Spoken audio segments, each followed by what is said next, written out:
As a citizen, as a resident, as a student, or as a taxpayer of India, you should know what the government does with its money. Introducing Decoding Union Budget 2024-25. Understand in a layman's language the three most important changes in this year's budget through interviews with three eminent personalities in the business field. Thanks for tuning in. This episode is slightly different from the other two, as in this episode we focus more on how a policymaker thinks. For every decision made in this budget, we abstract out of the specifics and understand the key ideas and reasons behind a certain decision being made. I hope you enjoy. So, before we start, would you like to introduce yourself in your own words? Hey Anju, hey, thanks for inviting me into this conversation. Quick background, worked for 30 years in the industry and then now picked up a role in the government, working with this agency called Invest India. We basically help bring investments into the country. Happy to join this conversation. Quick background. So, India has the world's second largest mobile market. Production grew by 16% last year, and smartphone manufacturing has been a key plank to the Prime Minister's ambition to boost the Indian economy and create jobs. Regarding this, Nirmala Sitharaman announced that custom duties on mobile phones, chargers, and its components have been slashed or reduced. Being in Invest India, do you see any changes in the way manufacturers are approaching setting up manufacturing plants in India or anything else? The way I would look at this is I'm just going to step back and talk through a little bit of where this comes from so you can understand this. India is now the fifth largest economy in the world, and the aspiration is to become the third largest economy in the world over the next probably about a decade or so. Now, if you need to do that, what do we do as a country? The thought process is that if you keep growing at the GDP rate of 8%, plus minus a couple of percentage points, it's not going to be steady every year. Then we will be pretty good shape to get to the third slot, because the developed economies are all growing at lower single digits, right? Some more than 2%, some 3, sometimes 1%, some of them flat.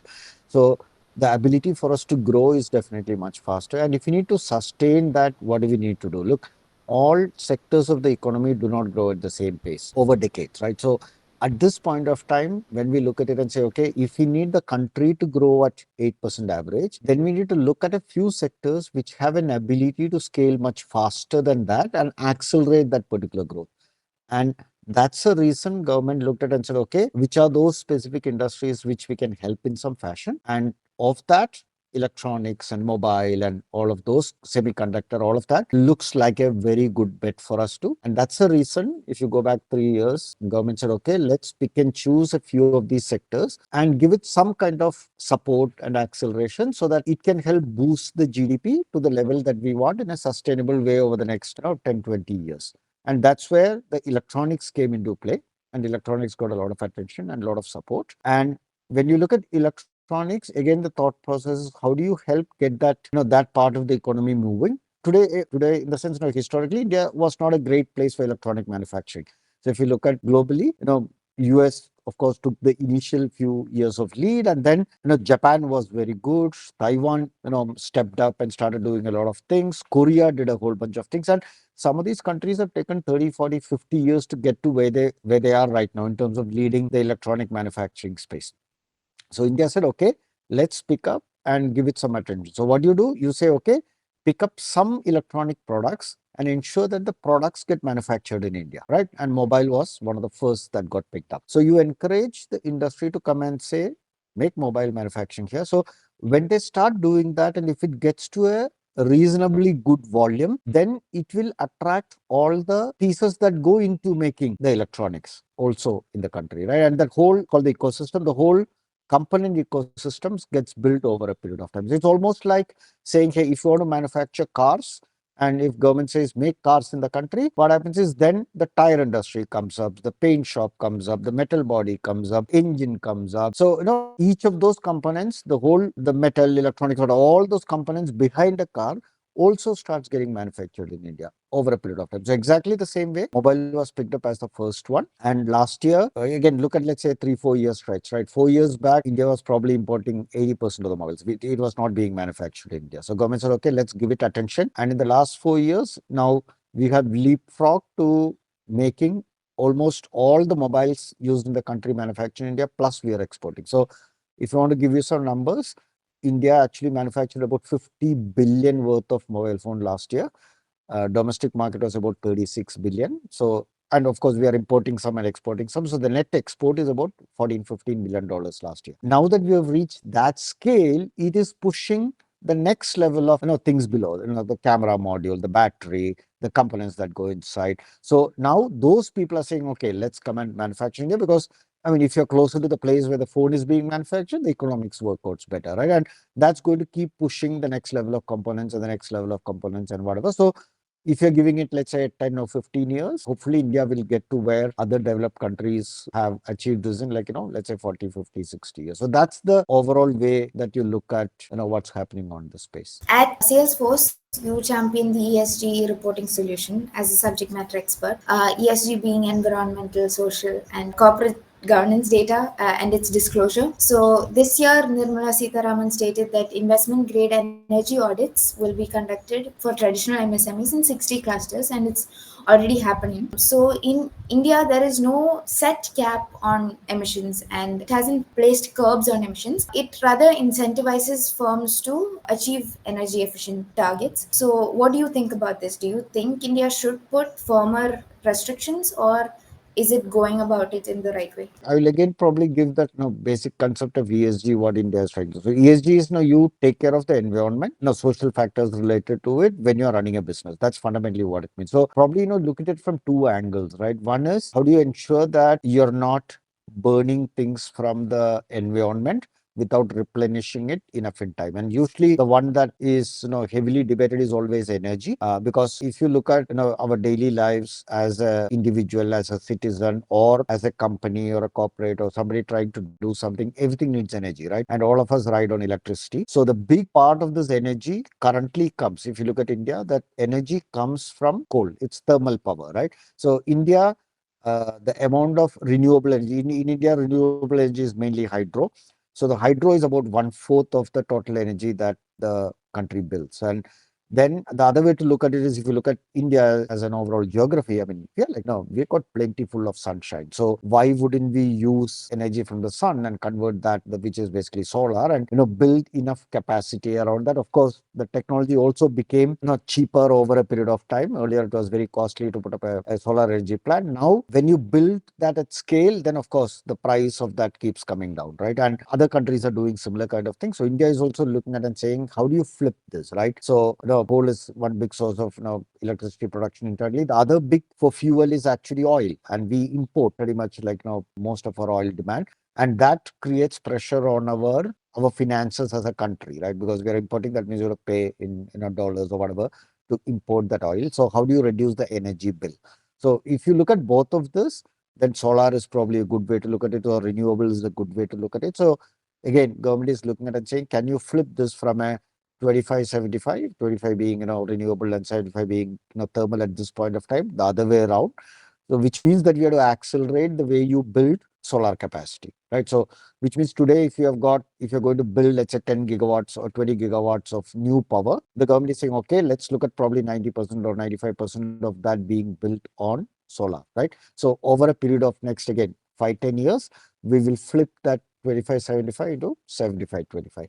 Other thing is, if we're able to build enough solar power capacity, then our oil imports can also reduce, which means our balance of payment will become stronger. So 10 years later, 15 years later, if you're going to import half the oil that we are importing now, we're going to be extremely solid on our balance of payment. So I'm not looking at what is it the benefits that you ask from an ESG perspective, but energy, only if you look at it, that's the direction that we are looking at. Second is, how do you take care of social needs, which means that you are going to ensure that there is equal opportunity for people across socioeconomic sectors, across different religions, all get the equal amount of opportunity to study, learn, get a job, do a meaningful contribution to the overall society. So all the factories or all the jobs that get built, how can it become open for everybody to come and contribute to that, or if you're giving opportunity for education, then do everybody get the same level of opportunity to come and get educated and grow in their life? So these are the two things that they look at. Globally, there are some standards in which these, ESG reporting have happened over a period of time. India is also adopting some of that. And, of course, it takes a period of time for those rules to come in, stabilize, and everybody becomes aware of it. It's also the intent of what you're doing. It's not just a forced compulsion in terms of reporting, but,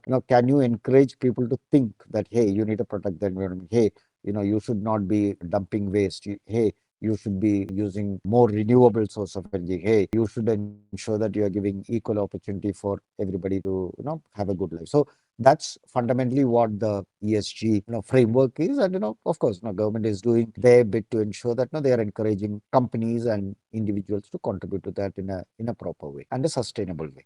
So you would say that a subtle nudge would be the right way to go. So they do it on their own rather than establishing like carbon markets and saying you have to keep emissions at this much.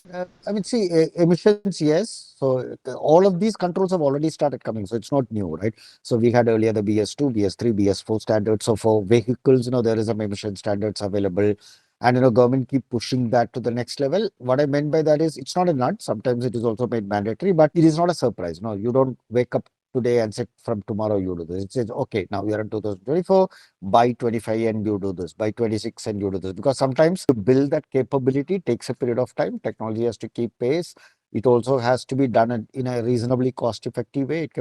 These rules cannot create cost in the economy, which is unbearable for everyone. So it is done over a period of time. And yes, I mean, these needs to be done. Nirmala Sitharaman reduced corporate tax on foreign companies from 40% to 30%, while domestic companies are still taxed at 25%. So, this is a positive move for foreign companies who have a permanent establishment and taxable presence in India. So, what is the larger picture that this can mean in the economy? See, if you look at government, good government means that you're able to manage your finances well. It's just like a household, right? You have two people, or three people in the family earning, or one person earning. So you ensure that you run your home in such a way that the income and the expenses are balanced in such a way. And there are also period of time when you will say, okay, hey, I'm going to, make a big investment. I'm going to probably like buy a house or whatever, and it is taken as a loan, which you will pay over a period of time from your salary. But you think through it, right? So there are periods in your life when your income is more than expenses and you're saving. And there are periods in your life when you're actually borrowed so that, you can do a bunch of things which is important in your life. Countries go through similar kind of things. So, if a country need to progress, they also need to invest. And that means they need to borrow funds, right? And why do they need to borrow? Because the income that they get is not sufficient, or they want to invest in infrastructure probably, more than what they earn in that particular year. And that earning is the revenue that comes from basically taxes. And the taxes is mainly, two or three big areas. One is, companies who make a profit, they pay tax, which is the corporate tax. Individuals who earn a salary pay tax, that's a direct tax. And then all the items that you buy, you probably pay a GST on it, which is the indirect tax. So these are the main three areas in which, government gets taxes and, their revenue. And over a period of time, what we have seen is the direct taxes as a proportion of overall revenue for the government versus indirect tax. Indirect tax is the one that keeps increasing over a period of time because you are bringing in a lot more people into the tax net for transactions, right? Which is what India is also trying to do with GST.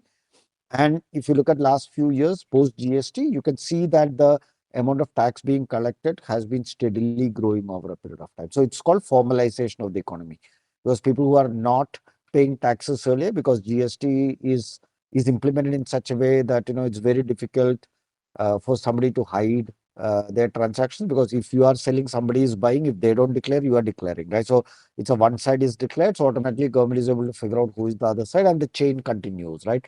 And they're able to figure out who all in the economy is playing what part. So changing these tax structures is a way of government to, of course, incentivize people to come to India compared to other countries, because usually companies, especially multinationals which work in different geographies, look at, hey, which country can I, invest in where the tax structures are better for me to work on. The other end of this is that there are a lot of countries who actually attracted investment by saying, come and invest in a country or not trade through a country, and I'll probably even give you something like a 0% tax or no 1% tax. So, they make it extremely attractive for people to come and trade through that. Now, what has happened is countries compete between themselves to get these trade and investments extra happening. There are a whole bunch of countries and trading environments where very, very little tax is being paid. So now, since that is visible, governments have started saying that, hey, look, we are actually losing money because they are routing transactions through some other country where it is a 1% tax. So all the countries have come together and said that, hey, this is not fair. Can we actually think of putting a minimum tax globally? A lot of countries have actually signed up for this discussion already, and they are recommending that you put a minimum corporate tax of 15% across the globe, which means that if there are global companies which are paying less than 15% tax, then one of the countries, they can actually say, look, this is your global revenues and you need to pay a minimum of 15% tax on your global revenues. Since you're not paying, because of course you're routing it through some country where it is lesser, then you need to pay the differential tax to one of the geographies. So, which means over a period of time, all countries will actually bring their minimum tax to a 15% level. So, you won't be able to hide or run your business in such a way that you make a lot of profits but pay zero taxes, right? As a good corporate citizen, you have to pay taxes, right? So if you're making a lot of money and profits, you are supposed to be paying taxes like everybody else is doing. That's where the world is moving, and over a period of time, hopefully, most countries will sign up for this, which means there will be a minimum standard set for taxes across the globe. So you talked about 40 being 30 or 25, etc. So India is at a particular level, and these are progressions that happen over a period of time. But I mean, in my opinion, that if the global benchmark is 15, nobody's going to go below that. It's going to stay at 15 or above for most of the countries. You said that by making taxes formalized. So does this mean that everyone gets affected by the tax and the taxes that are differential in nature become less? And so, I mean, in the long run, wouldn't that mean that richer people pay less taxes compared to poor people? Formalization word I use because there is actually a lot of informal economy that runs, right? For example, you go to a shop, you buy something, he doesn't give you a bill, and now you give him the money. Ideally, if he's selling you something, he's supposed to take, let's say, 5%, 10%, 12%, whatever that is. He's supposed to collect that tax and pay it to the government. So what is really happening in those informal economy is that he's collecting the money from you, but he's not paying the taxes. So there are a lot of trade that happens where the money which is supposed to flow into the government is actually not flowing into the government, and some people are making that additional profits, right? And when you, like I said, in a trade, there are two parties. So one party is declaring, other party is not. It's easy for government to go find who that person is, ask them to pay necessary taxes, if any. That's how that formalization of economy comes up, right? And it is not just India. All over the globe, if you look at it, there are a lot of economies which are informal, right? Like you go, you are driving and you stop somewhere, have a coconut, you pay 50 rupees, and you don't really pay taxes on it, right? So, but that's an informal economy. Now, some of it probably will never get formalized, like the example that I said. But if it is done with a purpose of evading taxes, then that needs to be brought inside the network, right? So that's what that angle was. It was not nothing to do with the other point that you talked about, right? The minimum tax. These two are very different things. Formalization of an economy is to ensure that everybody is fair, right? Somebody does not get an opportunity to cheat the government to make more profits. The other one that you talked about, whether rich people pay less taxes or poor people pay more taxes, it's not that. It's that if there is a minimum tax for everyone, the rich, poor, it doesn't matter. Everybody pays the same kind of taxes, right? And the thinking also, what I see from a lot of governments, including India, is that look, we don't want the value creators to be penalized. Like, value creators are people who take the risk to do something different so that they can create more wealth for the country, for the economy, for the people who take the risk extra. So why should the risk taker be penalized more than others? So companies are set up by people who take risk, right? Because they're going to put a lot of investment, and hopefully they want to make profits which can be distributed to all the people who contributed to that wealth.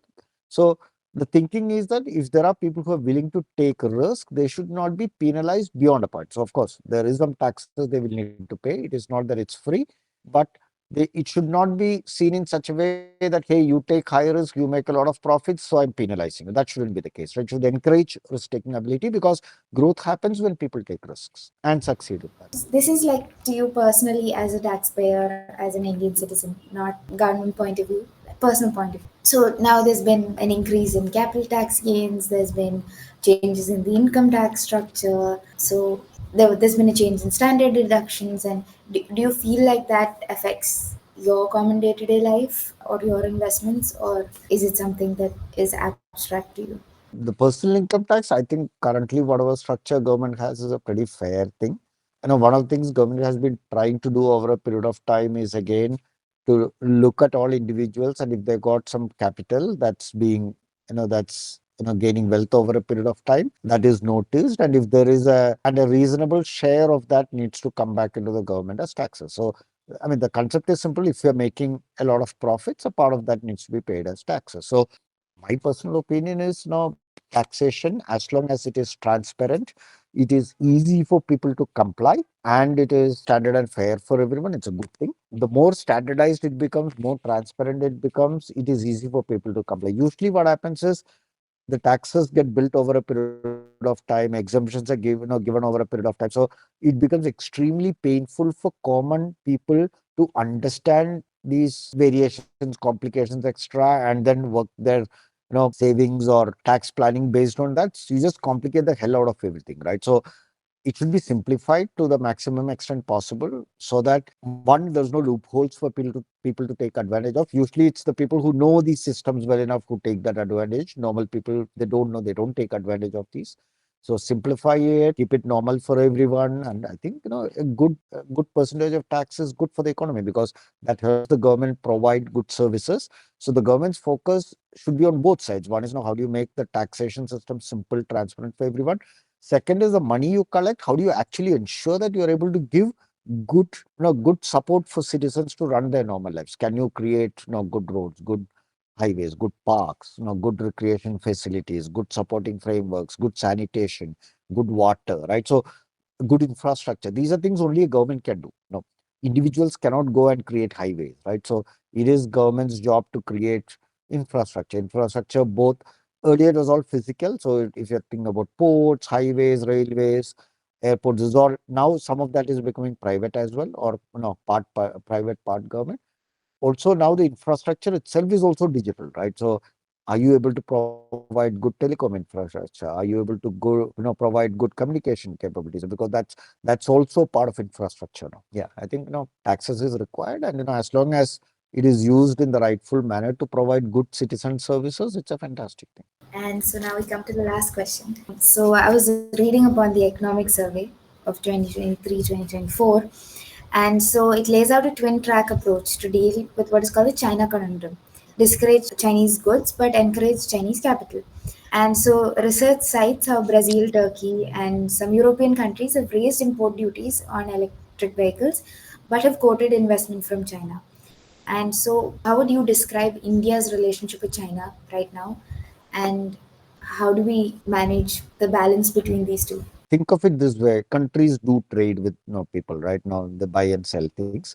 If you're exporting a lot, that means money is going to come in, right? You're exporting more than you import, you're going to get a lot of capital in. So these are always balanced over a period of. So if China is exporting a lot more to other countries, India, US, whatever, if they're going to do a lot more exports, that means a lot of capital is going to come into China. So if China has got more capital, then they are going to look at ways to deploy that somewhere. So what will happen? Take an example of China versus India. If China is going to export a lot more to India, or India is going to import a lot more, that means a lot more capital has moved from India to China. Okay. So naturally, the thing is that China has got more capital to deploy, and where would they deploy? They need to deploy somewhere. So it's going to come back to India if these are the only two countries involved, right? Now, when you look at globe, what happens is the same thing runs across multiple countries. Country A may end up exporting a lot more, which means they get a lot more money. That means they need to invest that money in some other country. They cannot keep investing in their own country all the time, right? So that balance will play out in the long run. For countries to evolve and grow, trade is essential. And trade nowadays, geographical boundaries have come down drastically. These are called global value chains, which means countries are not self-sufficient on the. You cannot make everything within your own country, especially things like if you look at electronics and things like that. The value chain is such that every country or multiple countries have built up skills in specific areas, and materials need to move along, let's say 30, 40 countries before it becomes a final product, which means money is flowing in the reverse direction across these 50 countries. Data is flowing across these 50 countries. And these balances will happen over a period of time. So what am I trying to say here? Number one, trade is important. You cannot be independent and aloof in the global world today. So the more you bring down the barriers of trade, the more you make it easy for people to transact with other countries, the faster you're going to grow as an economy. Number one. Number two, if there is materials moving from A to B lot more, then capital is going to go from B to A lot more. And it is natural. There is nothing that it has to happen. Otherwise, the balance will not exist, right? You can't keep exporting without money. If you export, money is going to come in, right? And you can only absorb so much of money within your country for investments up to a point. After that, it has to go out. So now all countries should look at how do you bring down these trade barriers substantially. And why do one country becomes better at exporting? Because they are more efficient in producing. They can produce the same things at a cheaper rate. They're able to do volumes in a better economies of scale. So all kind of manufacturing, when you scale up the manufacturing, the efficiencies improve, productivity increases, right? So if you are manufacturing, let's say, 10,000 cars, your ability to make it at an average price point cheaper than somebody who is making 100 cars, right? Because you are able to do the economies of scale, you're able to negotiate with the vendors better, you're able to assemble things together, you're able to improve productivity better, you're able to deploy technology to ensure that things move faster within that. So scale is important, and the only way you can scale up is when you bring down the trade barriers and able to work across different geographies. So you are asking India, China at this point of time, yeah, I mean, whatever you say, whatever anybody says, the reality is that there is a lot of imports from China and our exports to China is far lower. Now, look at the other way around. What is India doing? India is doing a lot of service exports to other countries and money is coming in. So what happens if those countries say, hey, no, I need to sell services to India? It's not going to happen because India has got labor, which is very good. It is English speaking. It is not technically well educated. So we are able to do a lot of service exports, right? So every country has its strengths and weaknesses. And the globally it gets balanced by the people who have better efficiency and capability. That country exports that to other countries and makes those money. And capital will flow in the reverse direction over a period of time. I mean, but at the same time, the government launched an anti-dumping probe against China, right? So is it really the efficiency alone that is driving their low costs, or is it the government? See, not everybody is clean at all points of time. Sometimes people can take deliberate measures to kill competition, right? So what does that mean? That I'm actually producing something, my cost of producing is not 10 rupees or $10, and you are producing something at let's say same $10, and I want to kill you as a company. So what I do is, though my cost of manufacture is 10, I start selling it at 9. And I believe that if I sustain that for a period of time, what happens is Anju also has to sell at 9 and you can't sustain that at 9. So after some period of time, you'll say, okay, I'm shutting down my factory because it's not profitable. And at that point, I'll come and say, okay, now I'm going to charge 12 because I'm the only guy. Anju doesn't exist anymore, right? So the anti-dumping duty is really about how do you find out whether a country or a company or a set of companies are selling below their cost to create a undue market advantageous position over a period of time. And that is where the anti-dumping duty comes in. So it's very selective. There is a lot of historical data that's looked at to say, hey, is somebody doing dumping, which means they are actually selling below their cost. Then that's when the anti-dumping duty comes in, and it is well established regulator across the geographies. There are data and proof that you need to submit to global bodies who vet and say yes, yeah, I mean this looks like really anti-dumping, and that's when you put those anti-dumping duties. Now countries can also be very protective of their own markets and say, look, I'm not going to allow somebody to come and sell in my market unless they do something for my economy, right? So you can't come and take advantage of the demand in an Indian market without contributing to the India market. And people do that. Historically, the most famous things is automobiles, right? So India does not allow other countries to just sell their cars in India, right? Now there's duties on that, and sometimes the duty can be prohibitive. So why India is doing that? Saying that, look, if you want to sell into the Indian market, hey, come and set up a manufacturing shop here, and then you can sell, right? Because I want you to help contribute to my economy. I want you to contribute to jobs here. I want you to ensure that India becomes competitive. So don't just bring cars and sell it here, right? So and different sectors do these differently. Different countries look at these differently, and it is not stagnant over a period of time because as world moves on, the view of the countries will also change, right? Okay, You may feel that this is way below cost this year, but if you look 3 years later, probably the production efficiency has gone up and the cost is no longer a one which is killing competition, because the productivity itself has allowed somebody to reduce cost. So why don't we just take advantage of that cost? So these multiple factors need to be looked at. The other point, which is really about geopolitics, I mean, that's not something that's my strength or my knowledge. So people who are good at it can take their decisions. I'm purely talking from a commercial perspective. So that brings us to the end of Decoding Union Budget 2024-25. I hope you enjoyed listening to this as much as I enjoyed making it. Do make sure you share it with others you think will benefit from this series. Wishing you all the best for all your future endeavors.